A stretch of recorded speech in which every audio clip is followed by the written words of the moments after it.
got me and my friends kicked out of an Uber during a thunderstorm for quite literally the dumbest reason. Story time! Me and Jake went up to Penn State a couple weekends ago to visit my best friend and her boyfriend. Okay, so we order our Uber, we go outside, and like the second we step into this Uber, like this dude was so freaking miserable. Like he did not look like he was enjoying what he was doing, and I felt that because like who wants to work like that late? It was probably like midnight. One thing about me, I'm super sweet when I meet random people, but like especially if they're at work, because like I would want someone to be like that towards me if I'm at work. We get in the Uber, Jake is sitting passenger seat up front, I'm sitting in the back with my best friend and her boyfriend. This guy was foreign. He had a very, very thick accent, sounded literally just like my dad. As a lot of you guys know, I am Albanian and I can spot a European from literally a mile away. So I asked him, I was like, oh, where are you from? Just out of curiosity. He wasn't being rude. He was like, oh yes, like I'm from Serbia. And I was like, oh really? That's super cool. Like I'm from Albania. As soon as I said this, like everything changed. He literally was driving. It was pouring rain. And like while he was driving, he like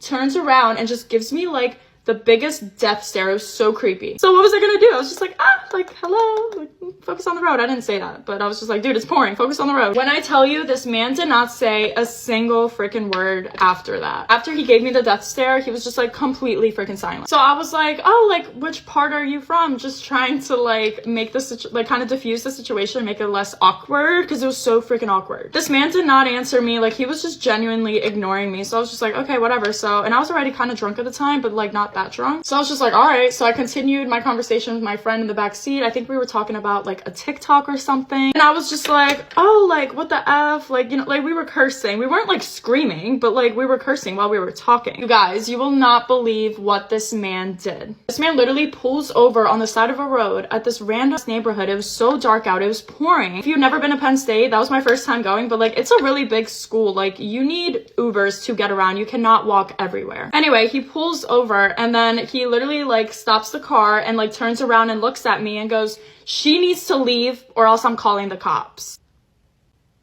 I was like, no way I'm about to be a felon at Penn State and this is my first time being here. And he was like, no, she needs to get out. She keeps saying the word. And like, that's like, we start cracking up.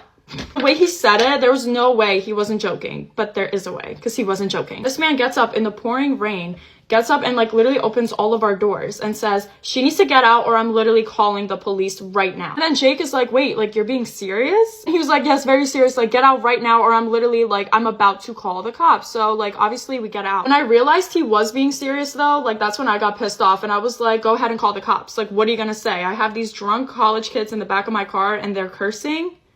What are you gonna say? We were probably his kid's age and I was just like, this is so unsafe. Like you're dropping us off, we're drunk and it's literally pouring. We don't know where we are. Why are you doing that? So we canceled the Uber, we reported him and then we got a new Uber. The next day I realized exactly why he kicked us out and no, it wasn't because I dropped the F-bomb. Because of their history, Albanians and Serbians like do not get along. And it was pretty obvious to me that he kicked us out because I was Albanian. Why else would his demeanor change when I told him I was Albanian? Sir, if you're watching this, like I'm so sorry for being Albanian. Like what? So that's my story. Comment and let me know who you think is in the wrong, me or him. Love you.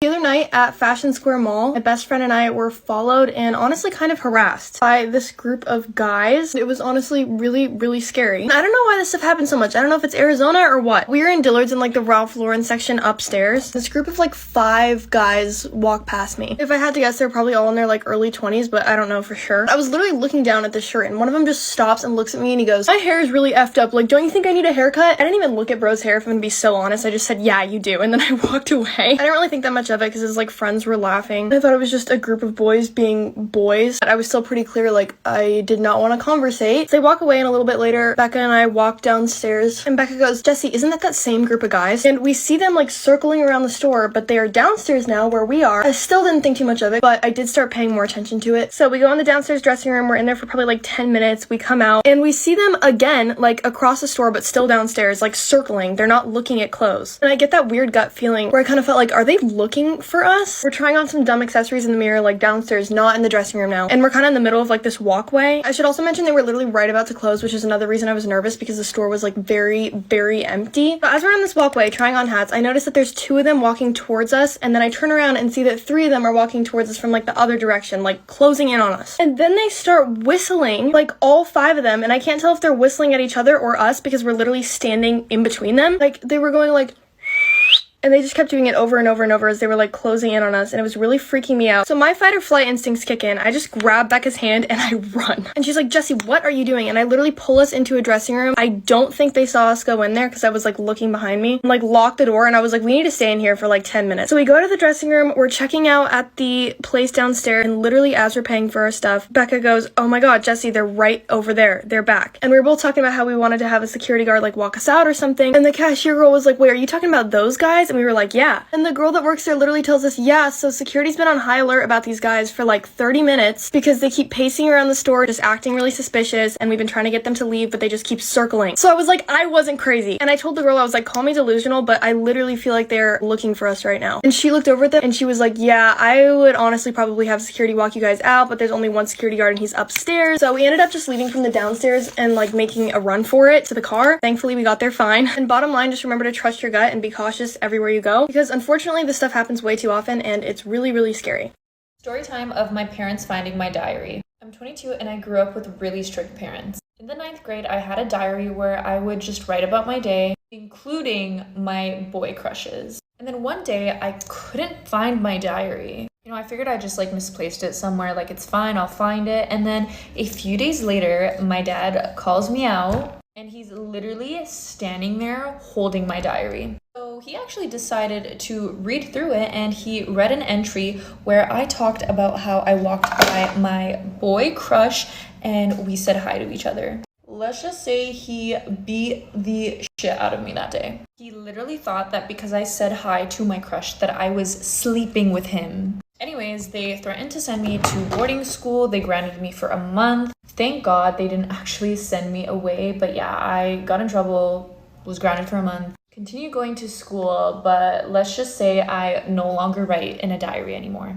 Guys, this story hit so deep for me because literally when I was 8 years old, I had this Barbie laptop, which it wasn't an actual laptop. You could just play games on it. And one was write a love letter. So in my little Barbie laptop, I would write love letters to this character on Animal Crossing. He was a squirrel. His name was Agent S. I just had the biggest crush on him. I was like, I want to get married. I want to have your kid. Anyway, so this Barbie laptop generated like a love letter. So I copied that love letter down. I just wrote it on a piece of paper for some reason. My dad found that piece of paper, and when I explained to him that it was about a squirrel and whatever, blah, blah, blah, I got in so much trouble. And that piece of paper was never thrown away. I think it got behind the couch or whatever. And then one day, a few years later, when I was like 12 years old, my dad found it again. The same paper from before, and he got mad again. And I was like, I already got in trouble for this. But I got in trouble again because it reminded him of how mad he was, and he was so annoyed seeing it. So I got in trouble